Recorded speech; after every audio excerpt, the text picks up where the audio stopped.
Hello and welcome to this very special exclusive interview. Today we have with us Dr. Rommel Tickoo. He's Director, Internal Medicine, Max Super Specialty Hospital. Thank you so much, Dr. Tickoo, for joining us today. And today what we're going to be discussing is something very important, I think, which each of us want to know about the new COVID variant. Thank you. Globally, there has been a spike in COVID-19 cases, and there are concerns about that this is a more transmissible subvariant of Omicron causing the next wave.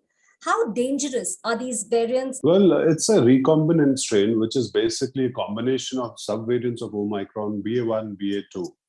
Now, it's similar to Omicron. It doesn't cause severe disease. The symptoms are same: scratchy throat, fatigue, fever, sore throat, cough, and people recover fast. It's not leading to progression, complications like pneumonia. People don't need hospitalization.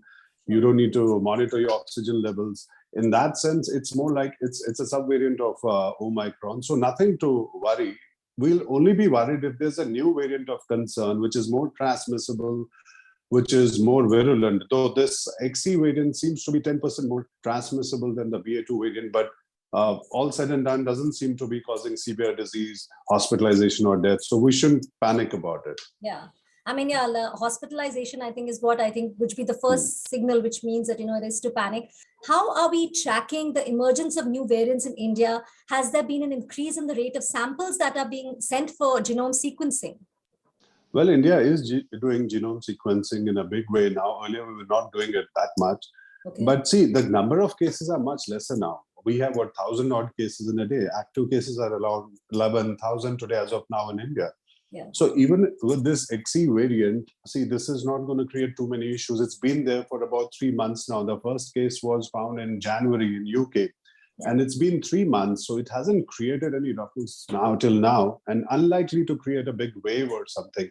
But having said that, we should do genomic sequencing. We should keep a track of the virus. It keeps evolving, so we have to be ahead of it, and we have to be vigilant so that there's no further spike in the number of cases. Absolutely. I think not letting our guard down and still practicing, the protocol, the COVID norms. Tell us, what are some of the new or emerging symptoms of COVID with the emergence of these new variants? What are some of the worrying symptoms of XE? Well, there are no major worrying symptoms as such. The symptoms are more or less the same, whether it's fever, scratchy throat, runny nose, fatigue, and a lot of people are complaining of actually GI symptoms, which is gastrointestinal symptoms, diarrhea, bloating, nausea. And that's what we've seen with Omicron variant, and even earlier with the other variants as well. As far as the XE variant goes, we haven't seen too many of those. We don't know which one has which variant because you only get to know about it after the genome sequencing. But the new variants are not causing any severe disease. Yes, the atypical symptoms are there, GI symptoms are there, but otherwise it's like flu. Mm-hmm. So, I mean, nothing to worry, like you rightly said. I mean, they're very like a seasonal flu. And I think, that's what, people are hoping, that it doesn't get severe like what happened with Delta. Dr. Tickoo, countries like the US and UK have seen a surge after relaxing the COVID curbs. And now in India too, that we're seeing that with the easing of restrictions, especially masks, for example. What impact will such relaxation have on the spread of the virus? What are your thoughts on that? Well, I think it's too early to stop wearing the masks. We should wear the mask because, see, other than that, the social distancing, washing of hands is not practical most of the time. Yeah. The least we can do is wear a mask, which is doable, easily doable. And vaccination, these are our two main weapons against the virus. So I think whenever you're out of your house, whenever you're in crowded places, the least you can do is to wear a mask. It's very, very important. There's a lot of data, evidence, which says that the masks do prevent us from getting infected. See, even if we get infected, we might have a mild disease. And when we take it back home, we might give it to somebody who's vulnerable, elderly at home. So in that sense, we should be careful. Yeah, so masks is critical. I think that's a very important message that should be going out to our viewers. Okay, now just coming on to the boosters. From April 10th, India has started giving the booster shot to every adult between the age of 18 to 60. How important are booster doses at this stage of the pandemic? I think it's very important because there's a lot of data, scientific evidence, which tells us that they boost your immunity because the antibodies and immunity wane over a period of time, especially 3-4 months post the shot, second shot especially. So booster just boosts your immunity, gives you more antibodies and sort of prevents severe disease and death. And that's what the vaccination is meant for. You might still get infected, but you won't land up in the hospital. So whoever is eligible should take the booster shots. In fact, in some countries, they've started the fourth shot, also the second booster, especially in immunocompromised. So immunocompromised and elderly, very, very important. Very important. But again, the gap, Dr. Tickoo, between the second dose of the COVID and the boosters, do you see that being reduced anytime soon?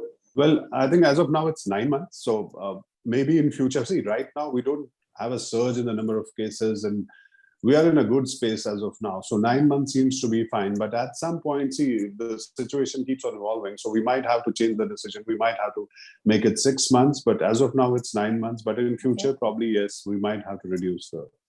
Okay, so depending on what the situation is, how many numbers, okay.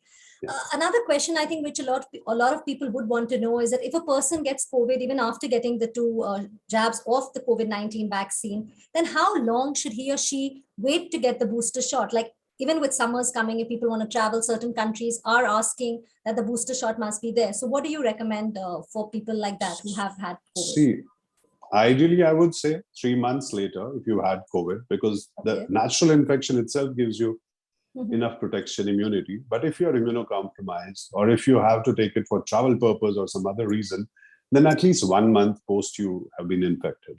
Okay.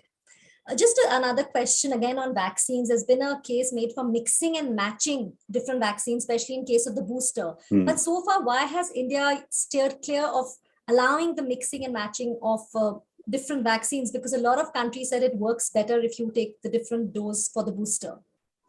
Yeah, there is evidence that mixing and matching does lead to increased levels of antibodies. But see, in India, we've been mostly using Covishield and Covaxin. And there's one study which was done in Vellore, where they did find that there was an increased boost in the immunity with mixing and matching. But that was more when Covaxin was followed by Covishield, rather than Covishield followed by Covaxin. So we do have some evidence, but then even otherwise, if you take the same vaccine which you've taken earlier, the 2 shots of, you still have a boost in the immunity. And there's data about Covishield. Maximum shots that in India people have had of is Covishield. So there is data that the 3rd shot of Covishield also gives you sufficient protection. Okay, so we've really understood that masks are important. Again, maintaining COVID protocols, booster dose is important. And it's really good because you're not looking at it optimistically. But Dr. Tickoo, tell us, how should India prepare itself for dealing with the 4th wave? What are the precautions you will recommend for the people to really follow so that we can overcome this together? See, as of now, nobody can predict when the 4th wave will hit us, even if at all it does actually, because there have been some mathematical calculations that in June we might face the 4th wave. But I really don't believe in all this, because nobody can predict when a wave hits us. And it's only if there's a new variant of concern that the numbers will spike to create a wave. Omicron itself might not. But having said that, we have to be vigilant. We have to be proactive. And I think wearing the mask is the most important thing.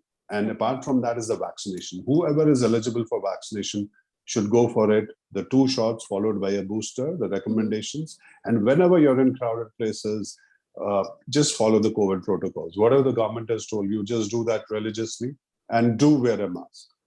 So I think, again, the same thing which you're trying to say, please wear masks and get yourselves vaccinated. I think that is really, really critical. So WHO had suspended the supply of Covaxin, and the suspension was in response to the outcome of the WHO inspection on 14 to 22nd March 2022. Tell us, what will it mean for people who have taken that vaccine earlier? Well, I think there is sufficient data which says that Covaxin is a very, very good vaccine, and there are no major side effects. It's very efficacious. So on par with the rest of the vaccine, that's why it was given a nod in the first place. And maybe they need some more data to validate whatever. But all said and done, I'm pretty sure that enough data will be provided to them, and it will be accepted all over the world, because this is a vaccine which has been used, and a lot of people, crores of people in India have been given the vaccines, and there are no major safety issues or even otherwise. It seems to be quite efficacious. I'm pretty sure about that. Thank you so much for joining us. It's always a pleasure to have you with us. Thank you so much. Thank you. Thank you so much.